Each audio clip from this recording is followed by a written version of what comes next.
up, guys? So this is the first time I'm doing one of these video logs, so we'll see how this goes, see how everyone likes it, if it's beneficial, and if everyone catches on to it, I'll continue to do them. I'm gonna try to do them probably once a week for now. So this is the first one. So since it is Wheels Week, we are going to talk a little bit about wheels, I guess. So I've been kind of searching the internet, seeing what's best, for different aspects of the racing world and car show world. So, there's basically 3 types of wheels in my mind as of now. That's going to be your racing wheels, so your performance wheels. You're going to have your show wheels, and then you're going to have your factory wheels. So I guess starting with factory, because everyone's typically starting there. Basically, they're going for the best ride comfort without sacrificing too much of the performance. You're gonna have the best ride. So you're gonna have the best ride with your factory wheels. The tires that they typically try to use are gonna be something that gives you decent performance, but also gives you the best ride comfort. So that's what they're going for. So you're gonna have the best of both worlds as best you can. But there's no way around it in the car world. I mean, anytime you do one thing, something else usually gets affected in a potentially negative manner, or just counterintuitive to what you're ultimately trying to get to. Your final outcome. If you're making a drift car, a track car, a drag car, different parts are going to be more beneficial to that setup than it would to the other. So the same thing goes for your wheels. Guys that are doing these auto shows, they're going with these heavier style wheels because they they look better aesthetically, but they do carry a lot more weight. So another thing that I got into that I kind of knew but I didn't in depth was the different ways of making the rim itself and the effects that has on the outcome. So hands down, forged wheels are what you want. The way that it's made, it's the best for that lightweight. So the way that it's made, it causes a lightweight outcome. Other ways of doing it are going to have heavier outcomes in weight. So that's a good way of getting lightweight wheels, but it is a more expensive rim in itself to attain. So then they have your cast wheels, your alloy wheels. Your aluminum is like the most prominent material that they use in the car world. Pretty much every car almost nowadays has aluminum wheels. You do have steel wheels. Everyone knows the good old Steelies. They're going to be really heavy and mainly with hubcaps, and pretty much just good for saving cost. So unless you're, I guess, driving in the snow and you're slapping on your winter wheels, there's no real reason for Steelies in our world. So we got steel, we got aluminum, and then carbon fiber. So carbon fiber wheels are obviously going to be the most lightweight. Obviously going to be the most expensive. They are very strong, however they're very brittle, so they're not going to be the most ideal wheels for daily driving your car, because especially in Jersey, you'd probably last 2 miles and your rim's going to be cracked. So they're going to be your racing wheels, your tracking wheels, where the tracks are made sure to be smooth, that sort of thing. So you're probably not going to want to get that for a daily driver. You're most likely going to break them, and that probably won't be fun, because I'm sure you spent a lot of money on them. So avoid that and go with some aluminum alloy wheels. And they have these brands with the big names and everything. I mean, me personally, brands with the big names. So the brands with the big names, I'm talking like the sets of wheels that are, anywhere from $4,000 to $10,000 for a set of wheels, which is crazy in my mind.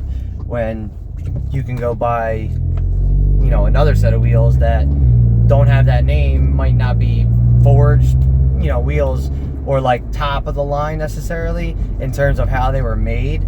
But as far as what they were made out of, the aluminum and the looks of them, some of these are very similar, and you're talking, the wheels are $140 a piece compared to, anywhere up to $1,000 a piece. It's absurd. So with me personally, I look at specs. So, I'm not looking at looks. I mean, don't get me wrong, like, looks definitely matter to me. I'm not going to just throw anything on my car just because of the, say it's a 10-pound rim. That's just, you got a $40,000 car, why ruin it with a crappy rim just to say, you got the lightest wheel set up? So, I don't do that. But, I'm looking at these Konigs for these 18-inch Konigs. They're $140 a piece. And they weigh, I think, 18 pounds. So these stock wheels are girls can't drive. So the stock wheels are 22.3 pounds. The stock 18-inch Cadiz wheels, or Cadiz, I don't know. Those wheels, 22.3 pounds. So they are lighter wheels, and that's all I want. I want lighter wheels. So for 140, if they're not the most, optimum made wheels, and, they don't last forever, they were $140. I'll go buy another pair. And wear them through the winter. Who cares? Same thing. Buy another pair. Or what I'm even thinking about doing is, nowadays, dude, C9's cheap. So C9 is a protective coating that they can spray on your wheels, or anything for that matter. A lot of guys put it on their paint too. No chips, easy to clean, that sort of thing, and it's fairly cheap. So, I mean, you could probably get all 4 of your wheels done for like $300, and you don't have to worry about any of that. Wear them, on your car in the winter. So yes, I mean, for me, I can't justify spending thousands of dollars on wheels. It's just, A, it's not on my budget, because I can think of a million other things to spend that money on, and B, I can get the same performance, aspect from much cheaper wheels, which is what I'm in it for. So, but, to each his own. So I'm not knocking anyone for, buying $10,000 wheels at all. I just wouldn't be able to myself. More power to you. But yeah, so that's a little gist of the, what's going on with wheels. But like, what I'm looking to do is kind of talk a little bit about,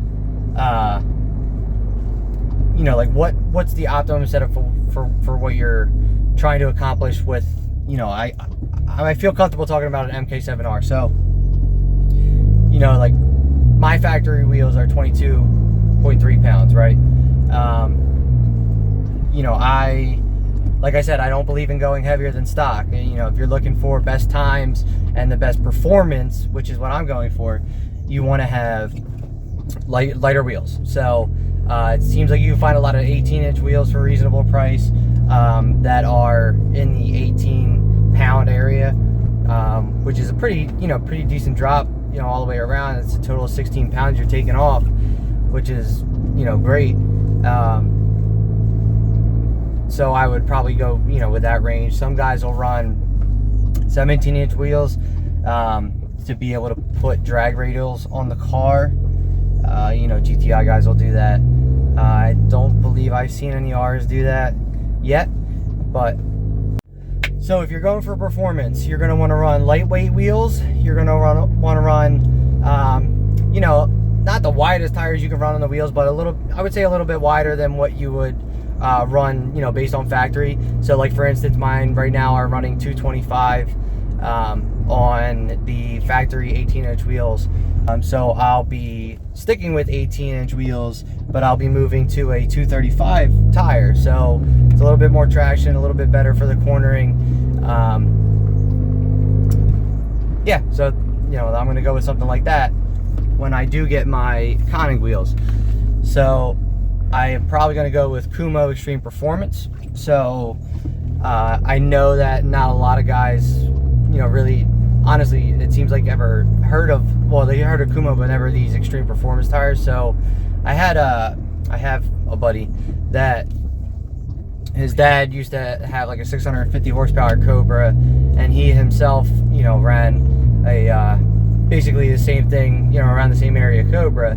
And, you know, they tried a couple of various different tires, things like Nittos and all that. And the one tire that they've been really impressed with was the Kuma Extreme Performance, because it does seem to last. They were blowing through tires almost with the oil changes. So the Kumos, you know, they were lasting, you know, a decent amount of time, and, you know, they gripped up well in the rain and the, you know, in the dry and the snow. So we're gonna try those out and give you guys a little taste of something that, you know, typically isn't put on these cars. And I don't know why, because if it's, you know, if it's a decent tire, I feel like, you know, price plays a big thing with people's like perception of tires and perception of wheels. Thinking that, you know, you got to spend an arm and a leg for the optimum wheel, which, don't get me wrong, you know, Michelin, you know, AS3s, they're great tires. You can't knock them. They are what they are, but they're $170 a piece. So, I mean, that to me is crazy for what we're doing when we're blowing through tires. I mean, I didn't even get 20,000 miles out of these factory tires, you know, which they are factory, but they are Bridgestone, they are Potenza. They're not too bad. They are a little bit softer, you know, than an AS3 would be. But still, you know, $170 to have to replace every, you know, 15 to 20,000 miles, it's not in everyone's budget. So if you got it, by all means. But the Kuma Extreme Performance, the reason I want to go with those is I want to see if it's possible to get a tire that, you know, is right around the $100 price range. So these are 105, and see how they stack up. See if they, you know, if they are what Goodies has been telling me they are. And, you know, it'd be great if we could find another tire that's, you know, halfway decent, if not really good, that is $105 a tire, and I can get that out there to you guys. That would be great. So I'll definitely keep you posted on that. So expect some sort of before and after review down the line here when I do get those tires. I'm probably going to try to get the tires first. That way I can swap them onto my factory wheels and kind of give a comparison of the tires by themselves, and then change to the wheels as well, and then give you a comparison with, you know, the wheels as well. I'll probably do that in the same video, so expect that later down the line. But now, say you're going for, you know, say you're going for ride comfort, but you still want to have like you know, a lighter weight wheel essentially. So you can kind of get away with that if you get the right rim. You basically can go down to a 17-inch rim. Now, mind you, you're not going to get the full, you know, wheel well, you know, fitment look that you typically would with an 18 or a 19-inch rim on these cars. But you know, you can go with a 17-inch rim, get the wheel weights down, and then you can go with a, you know, a bigger sidewall tire, which is going to give you a, you know, a softer ride, a better quality ride. So that's kind of how you can get away with, you know, keeping around the same wheel weight without, you know, while still retaining that comfort that you want, or gaining comfort, should I say, because you wanted, you know, more to begin with. So you're gaining a little bit of comfort with the softer tires, the bigger sidewall, and you're not, you know, losing your weight difference there that much. You might be off. It might be, you know, you might be getting a little better. It depends on the wheel, depends on how it was made, and you know, what you can come up with yourself. So, but that's what you can do to adjust for that. And then the other way, of course, you can go is get a heavier rim, but then you risk your, you know, steering becoming lethargic. However, you will get a nice comfy ride in a straight line and going over bumps, of course, because it'll absorb more of that vibration. Wider versus narrow. So obviously the more, you know, tire there is on the contact surface area, which is the part on the bottom of the tire that, you know, kind of folds in on the street. So the more surface area, the better your traction is going to be. So of course, when you go wider tire, now don't get me wrong, people definitely do this for aesthetic reasons, but typically with performance, when you're going wider, you want more traction. More traction around, you know, around the turns, more traction on a launch, more traction just in general. you know, because depending on how you're using the car, you know, you might have different needs for different types of traction. So put wider tires on, but you can only go so wide because you don't want to be rubbing, because then you're gonna have, you know, your gas mileage is going to be off. Depending on what other, you know, supporting modifications suspension wise you have, your alignment may be way out of whack, which means you might be burning through tires way quicker than you need to. You know, similar to these guys that are, you know, cambered to the nines. I mean, it's definitely not my thing. I mean, I got nothing against it, but there's no performance benefits in my mind to that. It's all aesthetics. So unless, you know, you're talking drifting, but they're not cambered ridiculously. They're cambered in a, you know, assessed manner to get the best performance for what that car is meant to do.